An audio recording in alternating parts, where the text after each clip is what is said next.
Severance Enclosure got a pretty cool update this season, which now doubles the amount of explosions triggered. If you manage to kill an enemy with either a charged melee or a finisher final blow, and another enemy dies from the initial explosion, that will then trigger another explosion at the second enemy's location. I've always thought this was a super cool idea for an exotic, but it was never really meta, so I wanted to see how strong it was with the recent buff. First things first, the major thing to note is that the range is pretty wild. Killing just a red bar with a melee is already a decently large explosion, but doing finishers scales the damage and AoE up, and killing higher tier combatants also scales this up. It reminds me a lot of Warmind style explosions that would just clear rooms of ads, and the explosions seem to always go through walls, floors, ceilings, and things like that. So it definitely has a ton of ad clearing potential, and with the double explosions now, it makes it even stronger. The major downside, in my opinion, is that the damage of the explosion is static. So in a lot of cases, it's enough to kill red bars and other enemies, and in other cases, things are still left alive. Using things like Roaring Flames to increase melee damage doesn't increase the explosion's damage, even if a melee kill is the source of the explosion, and things like 1-2 punch obviously don't increase damage either. Overall, messing around with the update in the build though, the exotic is super fun to use. It definitely isn't meta, but I would say it's really good for ability-based ad clear. You obviously wouldn't want to take this into a GM or any underpowered content, but it's great at clearing ads everywhere else. The other thing that makes this super fun is every explosion that doesn't kill majors sends them flying. The other great thing is the explosion is on a 1-second cooldown. So with something like Throwing Hammer on Solar, you are constantly triggering explosions, clearing ads, and sending enemies flying. And on subclasses like Solar and Arc, your base melee also counts as a charged melee ability with certain aspects equipped, so you can endlessly trigger these explosions. I think this exotic would be super solid if they just let the explosions infinitely chain and scaled maybe the damage and the AoE a bit higher, or even let the damage increase as multiple explosions chained back to back, kind of like how Bloodsplosion worked in Borderlands 2. Anyways, if you guys do want a fun build to run and mess around with, I will be going over everything I was using in this gameplay. And if you do end up enjoying the video, make sure to drop a quick like and sub down below to support the channel. Hopping straight into the build, obviously the only major thing you need equipped is going to be Severance Enclosure.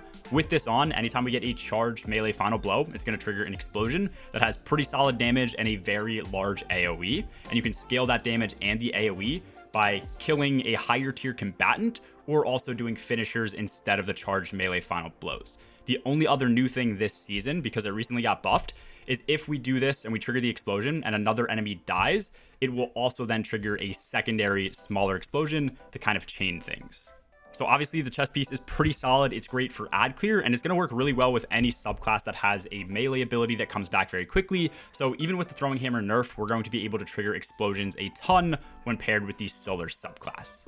Hopping into the Solar subclass, going over the main abilities first, I'm using Hammer of Soul for my super. It doesn't really matter what you use. You could use Burning Maul. I think this is a bit better for total damage output. I just think Hammer of Soul is a bit better in most situations. After that, your Barricade doesn't really matter. You do obviously want to make sure you're on Throwing Hammer. This does now have, I think, a 1.4 second cooldown. So after you pick it up, you're not going to be able to throw it immediately anymore. It's 1.4 seconds until you can throw it again.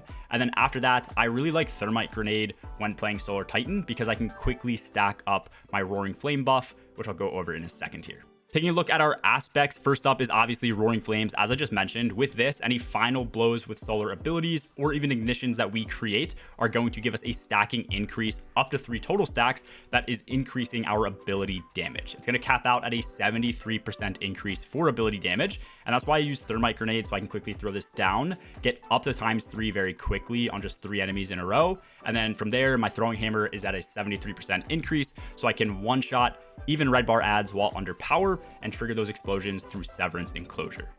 And then second to this is obviously Soul Invictus. This is a no-brainer to pair with the build. With this equipped, any Solar ability final blows, super final blows, or even killing scorched targets are going to create sunspots. And then standing in those sunspots give us ability regen. It drains our super slower if we're standing in them while our super is active. And then most importantly, we're getting restoration through this, so we're constantly healing throughout the build cycle.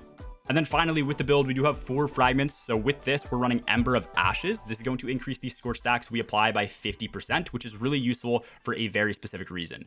With Roaring Flames active, when we use our base melee ability, it's going to apply somewhere between like 30 and 40 scorch stacks. So we can quickly melee 3 times to trigger an ignition. And then also on top of that, our base melee ability, once Roaring Flame is procced, is going to count as a charged melee ability. So even if we lose our throwing hammer, we are still technically using a charged melee ability with our base melee, which is going to still trigger the explosions from Severance Enclosure. After this, we have on Ember of Torches. We can use our charged melee ability to become Radiant. So that's great for dealing with champions, giving us that 25% increase in damage and things like that. Ember of Empyrean is up next. With this, after we get Restoration and Radiant, any ability final blows or even solar weapon final blows are going to extend Radiant and Restoration effects indefinitely as long as we keep getting kills. So we're getting Restoration, we're getting Radiant with the build, and now we can maintain both of those for an extended period of time. And then finally, I didn't think anything really fit into the build. So for underpower content, because we do utilize our grenade as much as we can to keep those stacks up high, I just have Ember of Resolve so that solar grenade final blows are curing us. So it's a nice little chunk of health back for each final blow we get. As always, this is the full mod setup that we're running with the build. I'm going to be going over them in a second here, just in case you need more info. But as always, there will be a Mobalytics link down below, any dim link if you guys want to check out the build in more detail, or even just click once and apply the build yourself in game. On our helmet, we have 2 copies of Hands On. We're getting a ton of melee final blows with the build, so this is going to give us increased super energy gains. And then I tend to rock this with a solar weapon, so fitting on a Harmonic Siphon mod helps with orb generation as well. On our gauntlets, we have 1 copy of Heavy Handed. Even with the nerf, it's nice to get an orb every 10 seconds or so, especially because it's a heavy melee-based build. And then after that, we have Impact Induction, so that as we're dealing melee damage, we're getting percentages of our grenade back each and every time. After that, I do a Fastball, which is just nice for throwing our grenade a little bit further. Once again, with the build, make sure you're rocking Severance Enclosure as your exotic so that you have those explosions chaining back to back. And then after that, for the mods on your chest piece, just run 3 copies of damage resistance mods, depending on the source of damage you're taking the most of.